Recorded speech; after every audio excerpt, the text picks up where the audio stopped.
You ready? I'm ready. Here we are, Real Recovery Talk. I am your host, Tom Conrad. In today's episode, we've got Benjamin B. Yo, what's happening, everyone? What's up, Ben B? Chilling like a villain, ready to do this podcast, feeling the recovery flowing through my veins today. Oh, boy. What's up, Steve? What's up? I'm glad to be here. Stevie Bucket's in the house. So for those of you that don't know, Steve is our, what are you called? Just technically clinical case manager. Clinical case manager. So he helps all of our clients get jobs and build their resumes and checks in with them on a daily basis to see how things are going for them in those sorts of areas, and very influential in terms of the life skills aspect of it. And develops good rapport with them. And alumni coordinator, too. That as well. Which is very key. So I would say Steve, out of everybody here, probably does the best job of keeping up with every client that discharges. I think we all do a pretty good job. But we do. But I generally speaking, if like I haven't spoke to someone, I'm like, I bet Steve has. And typically I'm right. You've like, oh yeah, I just spoke to them 3 days ago. Yeah, it's kind of crazy when I think about it. I think like the former clients, in terms of people who I talk to on a day-to-day basis, I would say the percentage is very high is former clients. That's awesome. You know? But yeah, like I describe my job as like what I needed in early recovery. And I try to provide that. Would you be more specific on that? Guidance, in terms of job, the get well job, as it's been said, kind of the job just to work, build some self-esteem, build some humility, get some money, even possible career too. What are your passions? What are your goals? What do you want to do? Because I mean, that's what recovery is all about. It's not just being clean, which is amazing. That's what number one, what it's about, but it's also actually enjoying life and like finding your purpose. And you feel like you miss those things like in your treatment stay or what? I feel it definitely wasn't a priority. It wasn't a priority. So my goal, I try to make it a priority for the clients, do what I can. It's all part of the pie chart of a successful treatment stay, trauma, 12-step work, and then the life skills work. Well, I must say you're good at it. Well, thank you. So keep it up. And yeah, that's pretty cool. That's Stevie Buckets. And, hey, listen, in the end, just thank you for tuning in on the podcast. Thank you for watching on YouTube. Thank you for all that stuff. Because in the end, we're just trying to help you turn your mess into your message. And all three of us here play a part in that. And so they might be wondering why we call them Stevie Buckets. Why don't you go ahead and share that story? Okay. It's very tongue-in-cheek. We play a lot of basketball here, and I just made a couple shots one day, and sometimes I make shots. Most of the time I don't, but it kind of stuck. Stevie Buckets dropping them from the 3-point line. Yeah. Like it's his job. For some reason, I was talking to a client today about it. For some reason, since I've been practicing, I've gotten worse. I don't know what's up with that. I think there's might be a lesson in there in terms of just going. You know what I mean? Just winging it in a way too. I mean, I think it's of course, it's good to plan and practice, but like overthinking maybe. You didn't take many shots today, I noticed. I was more facilitating. I'm a team player, bro. I'll do what's needed. You're like Jokic. Can do a little bit of all of it. That's what I like to think. But he's great at all of it. He is. I'm more of the court general directing. There you go. All right. So Ben, what direction were we going today? I know you and Steve were talking about something. Why don't you fill the audience in? We had a couple things we wanted to talk about. Okay. And we were leaving it up to you, Tom, to decide. Are we going to talk about step 12? Or we ended the last podcast. We were discussing how there's some people that I personally really look up to in 12-step fellowship and recovery as far as it comes like principles, the way they express their knowledge of the program, etc., but then physically they're falling apart and don't take care of themselves in that manner. Which one were we going with? The latter. The latter. Yeah. All right. So I think though in that context, like let's do an overall sobriety, not necessarily the program of AA, but sobriety in general. And I think what you're referring to is in the last podcast, and I know people that they can rehearse the big book front to back. Mm-hmm. They could tell you, turn to page 72 and you're going to find this. Turn to page 84, you're going to find this. You have this situation going on in your life. Well, there's a part in the big book for that. Let's go ahead and look at it there. But every other aspect of their life, it's like they pay zero attention to. Mm-hmm. They're extremely overweight. They smoke cigarettes. They drink coffee all day long. There's no exercise. Maybe there in terms of spiritual practice only is within the rooms of AA. Mm-hmm. Those sorts of things. And it's really disheartening because, as you said earlier, in terms of the life skill stuff, there's so much more to it than just the drugs and the alcohol. Arguably, drugs and alcohol is the smallest piece of the puzzle.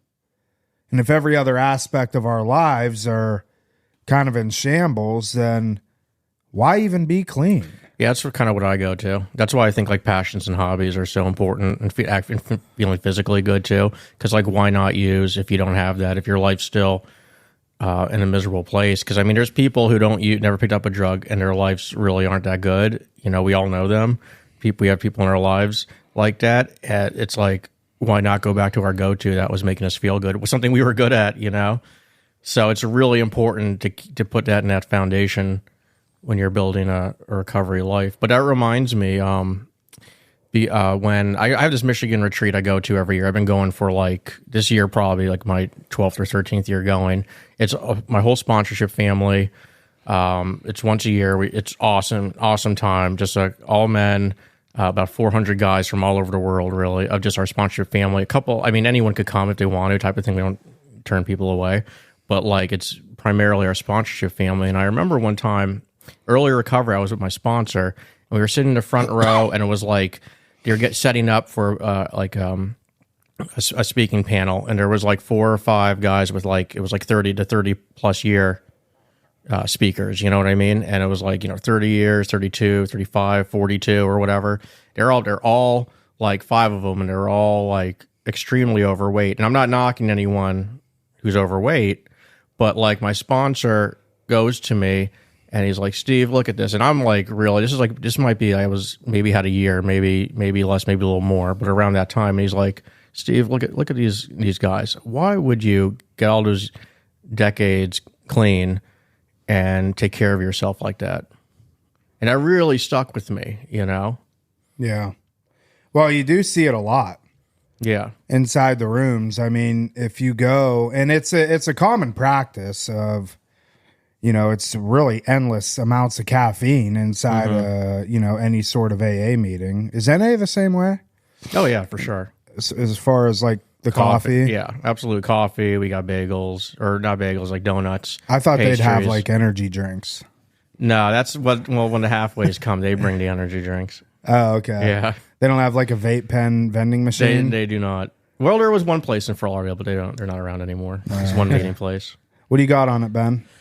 So for me, it really hits at my heartstrings because there's definitely a few individuals. One really sticks out in my mind lately because it's somebody that has multiple decades of recovery that I really look up to. When they share, when they raise their hand to share, I'm like, yes, that person's sharing. This is going to be great.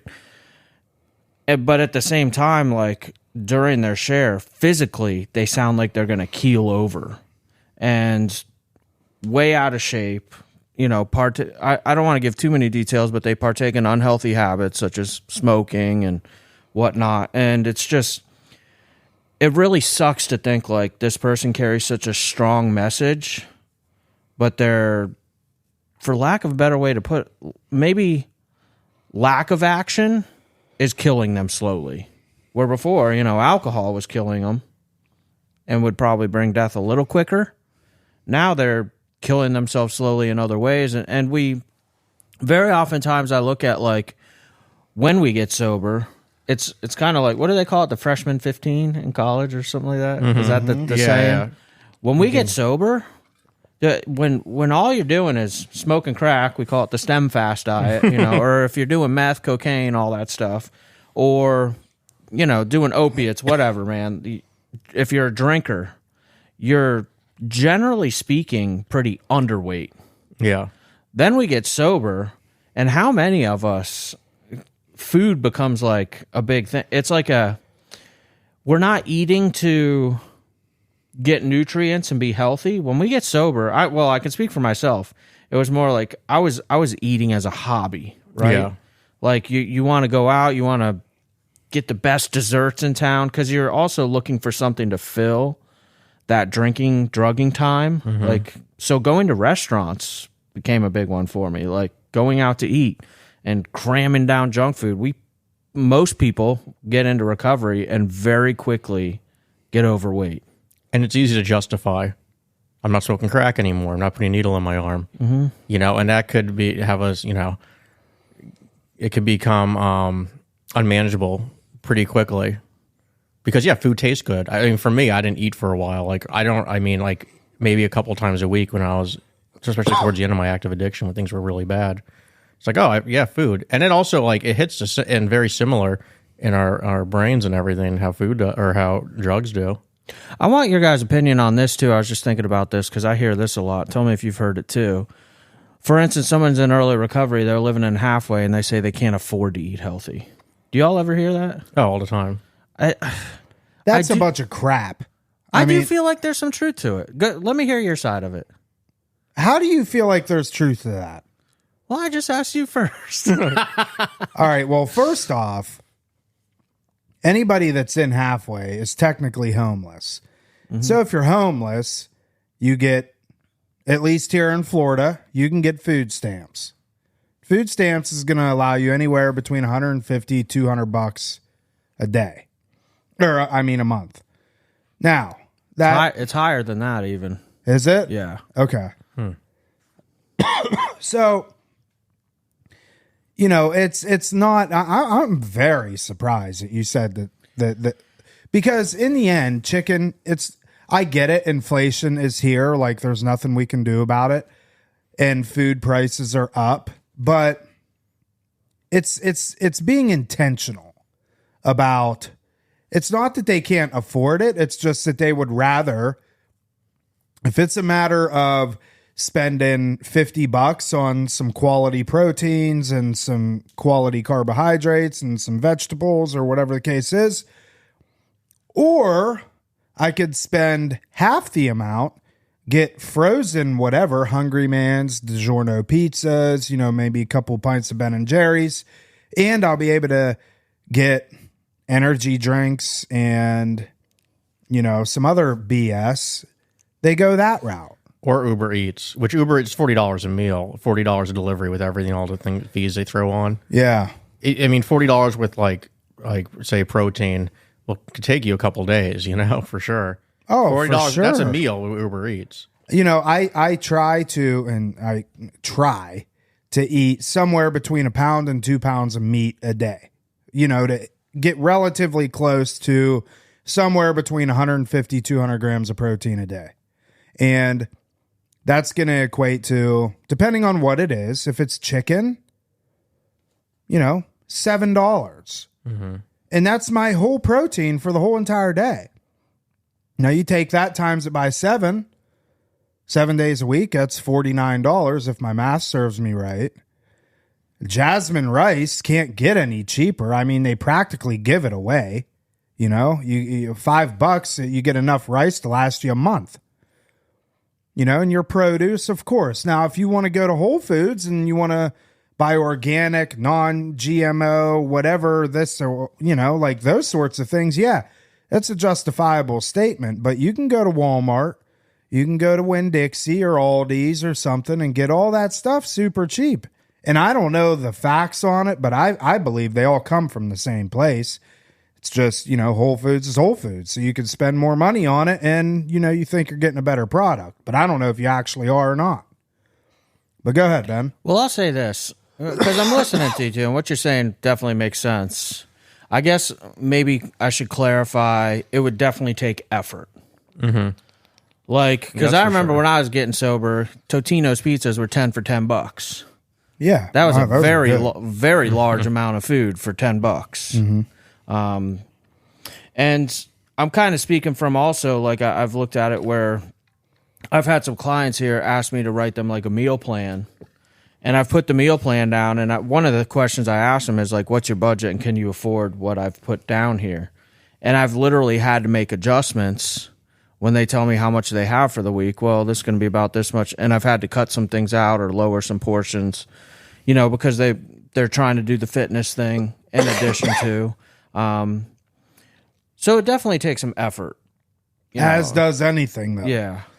And I think that's where it really boils down to what's your priorities, which kind of goes to the original idea, I think, behind this podcast is, when we get sober in the initial, we're prioritizing putting down drugs and alcohol because it's killing us.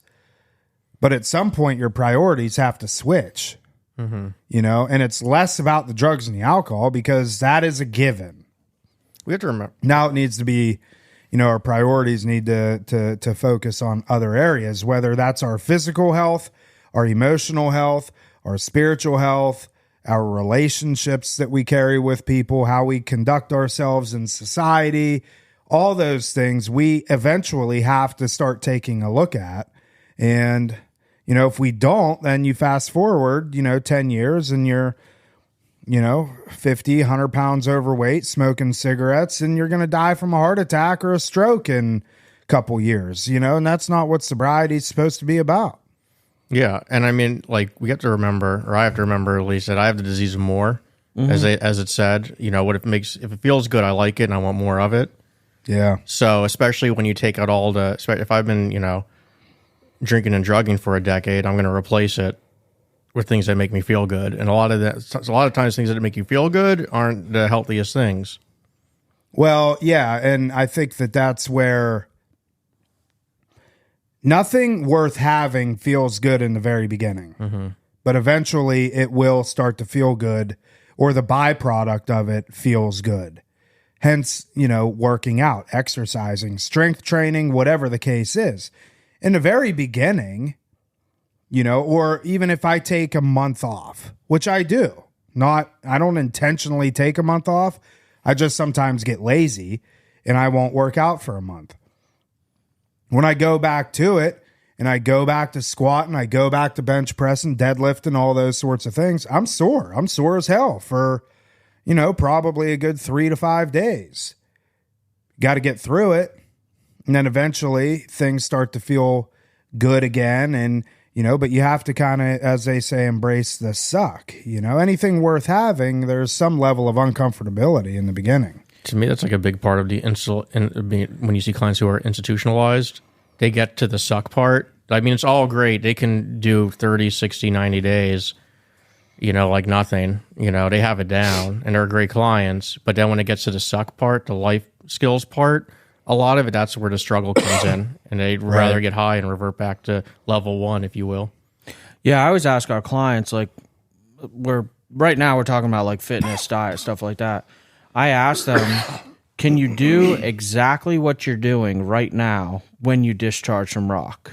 And I actually ask that because a lot of times it actually drops off, because if a client's like in PHP, for instance, with us, our inpatient level of care, they're all about working out 7 days a week, and they take it too far, in my opinion. And because there's clients here and we're here to guide them on that. Like, we won't let that continue. We'll be like, dude, what are you doing?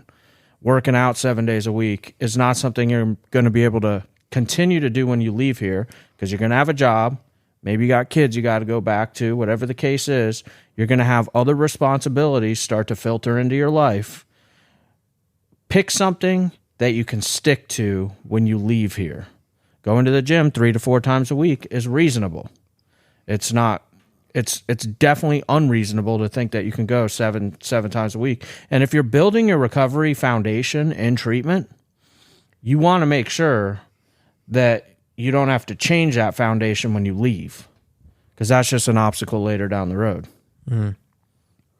It's a tough thing for people to navigate, especially in early sobriety, because like you said, Steve, we have this idea of, more, and more is better, and if I train 7 days a week, then I'll obviously get the results that I want quicker, when in fact it's quite the opposite. It could hinder your results, hinder your growth and stuff like that. But in the end, I think that, going back to priorities, it's something that a lot of times people glance over in the name of, well, as long as I'm clean and sober and I'm not using, nothing else really matters. And when people get in that mindset, it really sets them up for failure moving forward, because now there's no reason, there's no motivation to want to progress in other areas of our lives. And I'm not one, just because somebody gets sober doesn't mean that I don't want more for you, but I can want everything for you. Every client that walks in this door, male or female, doesn't matter. I want them to be able to say, yes, the drugs and alcohol, that's good. That's great. But at some point now I want you to start thinking in terms of, okay, how can I get more physical activity in my life? How can I start integrating better eating habits? Those sorts of things. How can I further my career? How can I start making more money? How can I be a better son or a daughter, husband or a wife? Because those are what is most important, as we go through our journey. In the beginning, it's drugs and alcohol. That's the most important part. But at some point it needs to switch, and people, they'll ride this, as long as I'm clean and sober, nothing else matters. They'll ride that out for long periods of time. And that's why you see, and I think in the last podcast we were talking about, like, I know people that, hey man, just because I'm sober, or, I'm clean and sober now, but they're still going to strip clubs, still going to clubs and, still living dirty lives. And it's like, well, you missed something, because there's a lot more to it than that. I don't know. You know what the funny thing is too, is like, so earlier I was talking, the reason I brought up the topic was like, you got all these people with all this knowledge, right? And they're missing one aspect of their recovery, the physical part. And then we see vice versa. It's about having, being, for lack of a better way to put it, as balanced as you can in the different areas of your recovery. And it's kind of funny. I wanted to bring this up. Maybe this is a little change in direction on the topic, but I do think it's relevant, where I have a sponsee and he's part of my home group, and he brought up a topic the other night. He brought up the topic of balance. And it was so funny, because you can't just say, okay, topic's balance. You got to elaborate on what it is you mean. And he's got a couple years of sobriety now under his belt. And he was talking about how he's all stressed out with work. He now has a remodeling business. He has a lot of work. He's all booked out, months out, doing these remodels. And it was funny, because he was talking about how stressed out he was and irritable and discontent. And I just kind of chuckled to myself, because I was like, it's funny. When I first started sponsoring him, his big dream was to have this remodeling company. And I just laughed. I'm like, haha, you got what you asked for, right? Yeah. So it's kind of funny how our perspective and perception changes too. Where like, here's what I want in early recovery, then I get it, and the reality of having those things hits you. And now you got to keep up with that stuff. A realistic way to put it is, the more sober, the longer that you're sober, the more responsibilities are going to come forward. And I'll say this, I don't think that life gets easier because we get sober. I just think we get better at handling it. And I would actually argue the opposite. Maybe getting drunk and high was easier because I only had one responsibility when I was getting high, and that was to get high. And let me just be blunt about it and honest and truthful. Did I have a job that I showed up to? Yes, I showed up to it. Did I have a kid running around the house? Yes. But still, for me in active addiction, my only job was to get high. I could say that all these other things were going on, work, kids, family, da-da-da-da. The reality of the situation, my single job was to get high for the day. Yeah. So, I mean, That was your priority. that was my priority. That was all that really, really mattered. You know, if I'm brutally honest, it sucks to say that out loud. No, I get it. I've based my job, what I was doing, if I can get away with getting high, or they enabled me getting high. Yeah. So the reality of the situation is we get all these things in recovery that we asked for, and now you got it's even more work. And that's where the gratitude comes in, and that's why we say, like, all those material things, which are great, it's even better when you're working a program alongside of that. You know what I mean? You know, so then first off, you can probably have more likelihood you'll retain it, and then you'll be grateful for it. You know what I mean? Because that's why, like, I mean, meetings aren't a program, but we always talk about how, you know, like, we kind of almost make fun, like, meeting makers make it. It's kind of a saying, you know what I mean? I don't know how true that is. I do know meeting makers stay grateful because they see, you know, like, the person coming in, and it makes you, like, the less likelihood to pick up. You're like, damn, you know what I mean? It doesn't get better out there, you know? So something to keep in mind. Well, I'll tell you, you know, every time, you know, I get an opportunity to interact with our clients on an individual type level, you know, sit down with somebody to talk to them about whatever the case is, I have a level of gratitude that I'm even in the position of being able to do that. But also grateful that I'm still sober, because the reality is that, like, I'm not far away from the seats that they're in. You know, I'm only a few days of drinking away, you know, so every time I get to interact, and so kind of like going to what you say about, and I've never heard it put that way before, meetings make you grateful. It's true. Because it's a front seat, you know, it's a front row seat of reality of, hey, I could go right back to that. So it's thank God I'm not still like that guy. I could be right back there. And you can help him. You could feel bad for him and everything. But at the end of the day, like, because I see it all the time, I'm like, man, and I was really close to making that poor decision, you know, when I had that such and such time. I'm glad I didn't, or I could be right there. I'm glad that you segued into this, because let me bring it back to my sponsee bringing up this topic, because this was exactly where it went. In fact, is we started talking about, you know, he's irritable, discontent, and the fellowship basically shares on, you know, what it is as a solution, and everyone was basically saying the same thing. Work with another alcoholic, work with another drug addict, works when all else fails, right?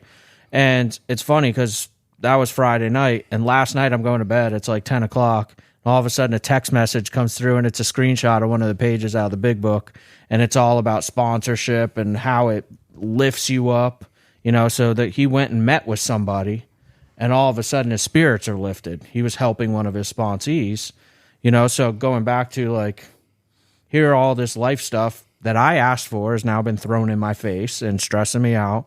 But go back to helping a sponsee, and now all of a sudden he's like all excited again. It was kind of funny because in a way he's like, okay, I'll shut up now in the text, because he was just rambling on about how excited he was about recovery at that moment. You know, when a couple nights before he was sharing he was miserable. You know, and with the balance thing. We'll come full circle on this real quick. With balance, I believe there's no such thing. Like, and when I say that, let me back it up with in 12 steps, for instance, and with having a therapist, being in treatment, it's about daily adjustment. Like one of the suggestions for prayer in the big book talks about what corrective measures could be taken. If I'm taking a daily inventory and at the end of that inventory asking myself what corrective measures can be taken, that means that I'm constantly adjusting back and forth. And talking about this all came up because we were talking about guys with knowledge that lack the physical side. I'll speak for myself where when I start doing really well in my recovery, like 12-step stuff, I'll say, for instance, fellowshipping, stuff along those lines, sponsoring guys, like my family stuff falls off. So I adjust back to spending more time with family. My recovery kind of falls off. Then the gym falls off a little. And it's about constant adjustment. If you ever think that you're going to put together this perfect schedule and everything's going to be symmetrical and like a pie chart, it's just never going to stay put. But to me, that is the balance, because that's how I define balance. Because you're right. You say, some months are going to have one sort of that pie chart of family obligations more than others. Maybe some weeks, maybe sometimes more recovery, maybe some more a job. But to me, you don't want to be on one extreme for too long. Mm-hmm. And so if you go back, you readjust. To me, that is balance, because that's, like you said, that's just life. Yeah. Because I've seen when people do the career and they go on this extreme way too long and they neglect all the other things. Or really, and even, quite frank, and this might be controversial, even recovery stuff, being on that extreme of just meetings and just service, and then their family's like, what the heck, I'm glad you said that, because actually one of the people that I really look up to brought that up the other day and said, now this may be hopefully this isn't taken in bad taste, but I don't believe you have to go to a meeting every day, 7 days a week. Some people think that. Mm-hmm. I personally don't think that. I think if you got to go to a meeting every single day, you're missing something. Do I believe in meetings? Yes, absolutely, 100%. But it's not something where if I miss a meeting, oh my God, I'm going to relapse. I'll speak for myself. Nobody else use this number. Please come up with your own number. But I feel like in a healthy manner, with nearly 13 years of recovery, if I'll put service commitments and meetings together, like meeting with sponsees 3 times a week, I'm pretty good, because I'm balancing family, I'm balancing job, the gym stuff with training, so I don't know. You can't take the recovery thing too far, so I don't disagree with you. Yeah. Well, that's and my number's 1. I go to 1 meeting a week. There was a period of time where I wasn't going to any. It was something that it wasn't. I'm not proud to say it. Mm-hmm. It's just a reality of it. But and that was probably over, I would say, an 18-month period. I didn't go to 1 meeting, and I could recognize what it was like, or I'll say this, in the moment, it didn't really feel, I was fine. I wasn't at risk of drinking. I just started having kids, it was things here were, going okay. I think, Ben, you were just starting here, and Ben and I were trying to get things back on track here, and there was a lot going on, and I arguably would say I did. I made my work my recovery. I made my family my recovery, so on and so forth. Was I ever at risk of picking up? No. But I didn't realize what I was missing in that 18 months until I started incorporating meetings back, and a couple friends of mine they didn't say, oh, Tom, you're on the verge of drinking. They just said, hey, man, I hold a meeting at my house every Wednesday night. If you want to stop by, go ahead. And I'm like, okay, yeah, let me go check it out. And that was, probably 6-7 years ago. And I go now every single Wednesday. a lot of it is the same core group of guys, and it works for me. I don't have any sponsees. You want to talk about something controversial? There's people out there that will say, well, what are you doing? You're not giving back. You're not helping another alcoholic. You're right, I suppose, and if that's the opinion that you want to hold, that's fine. I'm comfortable in my sobriety. I got at any point in time 20 to 30 people here that I'm tending to, as all of us are. I got the podcast. We all have our own systems and everything that we do in our lives. I got 3 kids, 7, 5, and 3, a wife, a dad that my father's living with me now. I don't have time for a sponsee. And if you want to crucify me over that, go for it. It works for me. I'm not at a risk for drinking, and I'm happy. Well, here's the thing. I was going to touch on this, and each person has to figure this out for themselves. I just instructed everyone listening not to go with the number of meetings that I go to a week, but Tom does the one, and for me, you really got to look at, I'm not going to say I'm any more or any less alcoholic than Tom, but Tom got his recovery after one treatment. Yeah. I did multiple. I've made a decision for myself that I need to do more, and that's okay.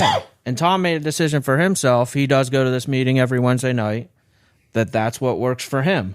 Now, if either one of us were to relapse, it would be very important to go back and look and say, hey, I need to reevaluate.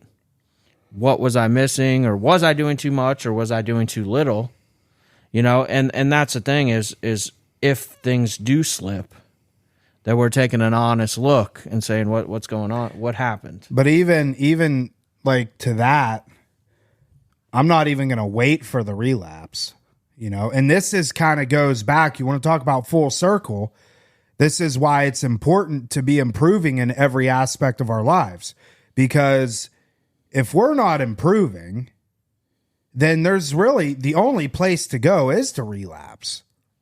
You know what I'm saying? Yeah. If I'm not improving my relationships, my physical health, my emotional, spiritual health, there's no room for me to go backwards. The only place to go is to pick up. I would somewhat argue that. I don't disagree with what you're saying. I think that definitely is one way that happens. But there's also, in my opinion, a second way that it happens, and that's the suddenly. If you remember when Eric told his story on the podcast, if you asked him the day that he was going to drink, whether or not he would take that drink after 8 years, he drank. Right. And there's stories in the big book as well. And I use the word suddenly because that's a quote out of the big book that it uses. Yeah, suddenly, the idea of having whiskey and milk couldn't harm me on a full stomach. And there's another story where it says it was I won't be able to quote it exactly, not a cloud on the horizon, a perfect day. And my sponsor actually referenced at that point Corona commercials.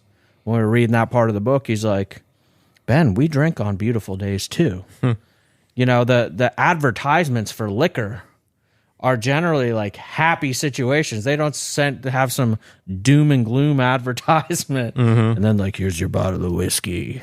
Drink yourself to death. You know what I mean? Yeah. I'm one of those cases where it's the suddenly that I consider both. I can very easily slide into slowly, but I'm also a case of the suddenlies. No, I get that, and I totally agree with that. I'm saying in context of, if I haven't progressed in my sobriety on all the areas that I said, mentally, spiritually, emotionally, physically, then there's no wiggle room, so I'm at a place in my life now to where I'm financially okay. My children are being raised well. I have a good spiritual practice. I have good relationships. I'm taking care of myself physically. So there's a lot of room between picking up a drink and where I'm at. And it gives me kind of a gauge in the sense of, if I start backsliding, I have an opportunity to catch myself. Not only me catch myself, but my sober supports, whoever the case is. You guys, my friends inside, my sober network, stuff like that. They're, because it's not like, if I haven't done all this stuff and I'm just kind of a lazy slob that doesn't really get anywhere in life, my sober supports my sober network isn't going to know any different. So they're just going to say, well, that's Tom. That's how he always is. That's interesting. Where if I've made all this progress and something happens to where I start backsliding a little bit, myself and my network of people, they're going to pick up on it because it's not how I was last week. You know what I mean? And then I have an opportunity to, maybe I need to incorporate more meetings. Maybe I need to get a sponsee. Maybe I need to cut back on work a little bit. Maybe I need to tend to my family a little bit more. I have an opportunity to adjust my focuses and everything else because I have that margin for error.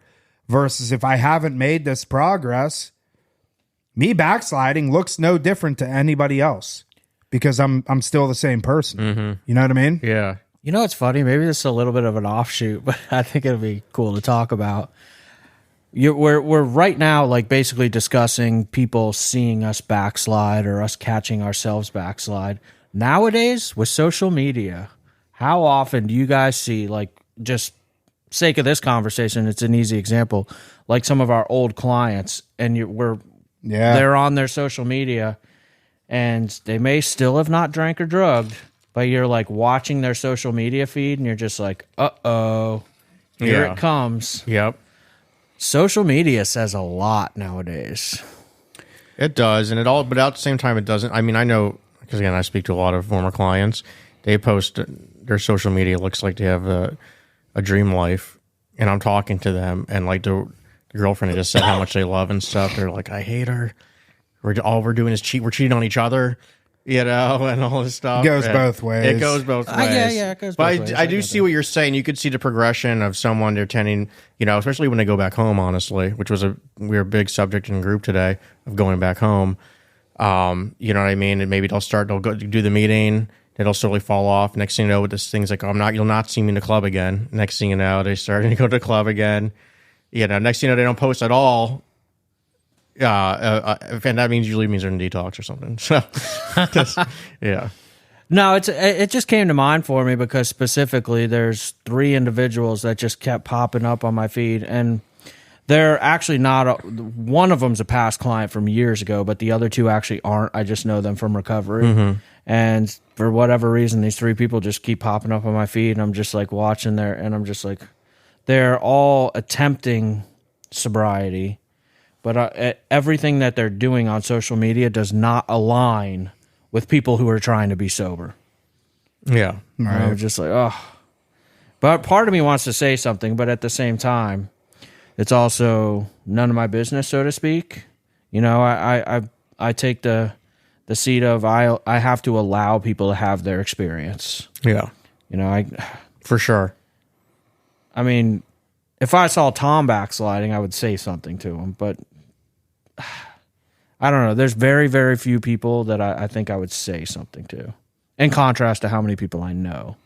Well, especially with someone, and if you know their story in terms of their recovery journey, like it's different when someone who has a decade plus, and you see someone like, and unfortunately, like, we say they need to do more research maybe to experience that. A lot of this day and age, like there's not a lot of time for research for obvious reasons because people are just dying. What do you mean by that? So our listeners know. Well, what part? About they need more research. Well, we say, because what's that expression with the wisdom? Like, a smart man learns from their mistakes. A wise person learns from other people's. Mm-hmm. There's not a lot of wise people. And myself, I wouldn't consider myself wise. I had to do more research. And by that, I mean, I had everyone, like all the same, you type of gentlemen, counselors and leaders in recovery and more down south in South Florida.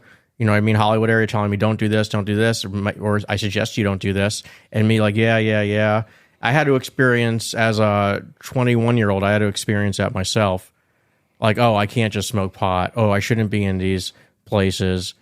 oh, I should like get a home group, or you know what I mean, a lot of the things that we suggest, and I didn't do any of them, or I said I was going to, and I was just very passive in my recovery or my life, really.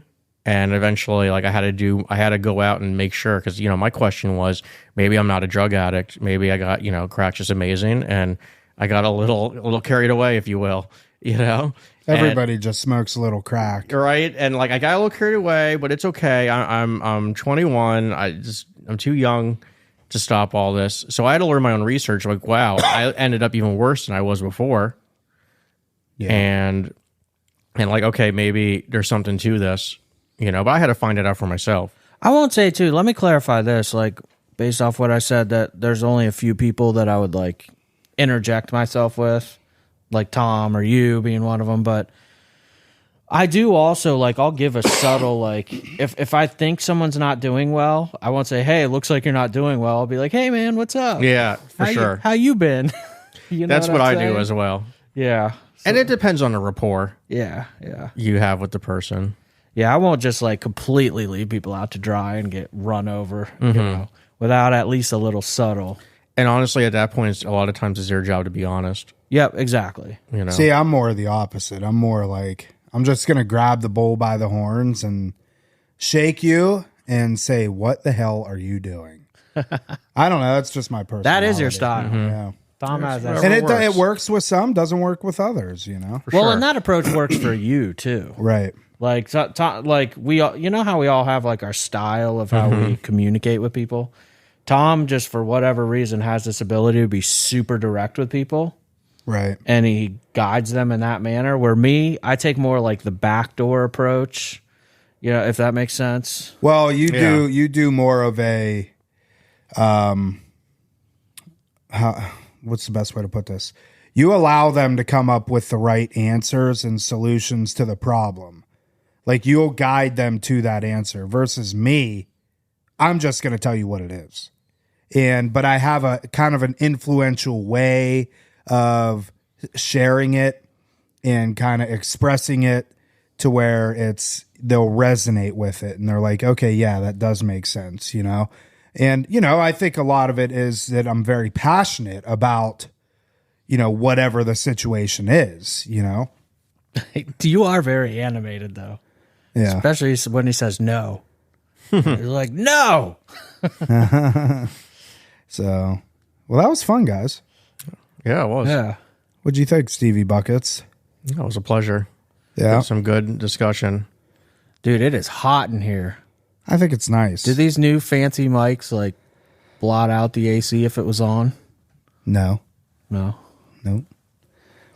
Well, hey, listen, I hope that everybody, you know, got something out of that. I think in the end, it's, you know, it's about taking care of yourself in every aspect of your sobriety. And it's not just about putting down drugs and alcohol.